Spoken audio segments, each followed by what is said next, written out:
ಈಗ ನಾನು ಬೇಕಡ್ ಚಿಕನ್ ಯಾವ ರೀತಿ ಮಾಡಬೇಕು ಅಂತ ಇವತ್ತು ನಾನು ಹೇಳ್ತೀನಿ.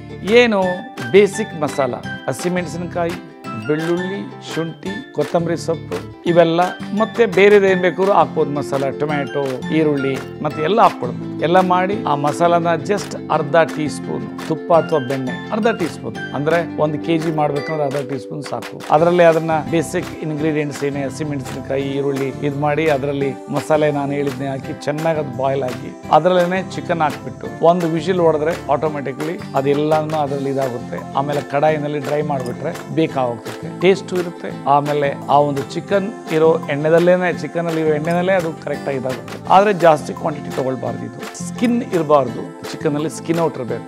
ಸೊ ಇದನ್ನ ಕಿಡ್ನಿ ಪೇಷಂಟ್ಸ್ ಮತ್ತೆ ಲಿವರ್ ಸಿರೋಸಿಸ್ ಪೇಷಂಟ್ಸ್ ಸ್ವಲ್ಪ ಮಾತ್ರದಲ್ಲಿ ಯೂಸ್ ಮಾಡಬಹುದು. Thank you.